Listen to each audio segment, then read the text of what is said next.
স্ত্রী হলো একটা হাতলবিহীন সুটকেসের মতো, টানাও কঠিন, ফেলে দিতেও কষ্ট। কি বললে? আপনারা জানেন হাজবেন্ড মানে কি? ওটা এমন এক ধরনের বাদ্যযন্ত্র যা স্ত্রীরা বেলুন আর খুন্তি দিয়ে বাজিয়ে থাকে। দেখো, আমি তোমাকে কত ভালোবাসি, আমার হৃদয় চিরে যদি তোমাকে দেখাতে পারতাম। আপাতত পাঞ্জাবির বোতামটা লাগাও, ভেতরে ছেঁড়া গেঞ্জি দেখা যাচ্ছে। দেখো, আগে যখন আমি অফিস থেকে বাসায় ফিরতাম, তুমি আমার জন্য লুঙ্গি গামছা এগুলো এগিয়ে দিতে, আর বাড়ির কুকুরটা কেমন ঘেউ ঘেউ ঘেউ ঘেউ করতো। আর এখন সেই কুকুরটাই লুঙ্গি গামছা এগিয়ে দেয়, আর তুমি কি করি? আর তুমি ঘেউ ঘেউ ঘেউ ঘেউ করো। শোনো, তুমিও কিন্তু এরকম করতে। বিয়ের প্রথম আমাকে বলতে তোমাকে কত সুইট লাগছে, একদম খেয়ে ফেলতে ইচ্ছে করছে। সেদিন কেন যে খায়া ফালাইলাম না। তোমার এই খাই খাই স্বভাবের জন্য আমি কত কষ্ট করে রান্না করি। আর আমি কত কষ্ট করে খাই। মানে তোমার খাবারের স্বাদ গোবরের মতো। তার মানে তুমি গোবরও টেস্ট করে দেখেছো? শোনো, আমি আজকে নিজ হাতে তোমার জন্য রান্না করব, বলো কি খাবে? মুড়ি আর চানাচুর।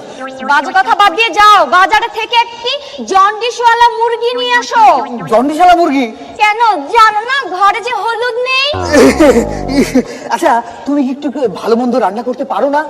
আমি কি প্র্যাকটিস করার সুযোগ পাই? সব দোষ তোমার, তুমি তো সমস্ত রান্না করো। আপনারা ভাবছেন আমি কেমন পুরুষ যে আমার বইয়ের রান্না সব আমি করি? আরে, আমার কাপড় চোপড় ধোয়ার কাজেও তো বউ আমাকে সাহায্য করে। তুমি আমাকে পাত্তা দাও না, জানো উপস্থাপক আলিফ আমাকে তো বিয়ের প্রস্তাব দিয়েছে। কোথায় আলিফ? ওকে আজ আমি মেরে শেষ করে ফেলবো। তুমি আমাকে এত ভালোবাসো? আরে না, 5টা বছর আগে যদি এই প্রস্তাবটা দিত আমি জানে বাইসে যাইতাম। জানো ওই মুনমুন আমাকে দেখে এমন একটা মিষ্টি হাসি দিল। আমি তোমাকে যেদিন প্রথম দেখলাম আমার তো 2 দিন হাসিই থামেনি। তুমি এতগুলো লোকের সামনে আমাকে অপমান করলে, তোমার সরি বলা উচিত। তুমি সরি বলো। আমি 1 থেকে 3 গুণার মধ্যে তুমি সরি বলবে। 1, 2, 2, 2.5। যদি 3 গুণের মধ্যে আমি সরি না বলি? আমি একজন এমএ পাস ছেলে, আমি 100 পর্যন্ত গুনতে পারি। 4, 5, 6, 7। এই কোথায় চললে? আমি চললাম, আমি বগুড়া গেলাম। আমার জন্য দই নিয়ে এসো। আমি চললাম নাটোর। আমার জন্য কাঁচা গোল্লা নিয়ে এসো। আমি জাহান্নামে গেলাম। ঠিক আছে, ভালো থেকো। আমি মাঝ নদীতে গিয়ে ডুবে আত্মহত্যা করব।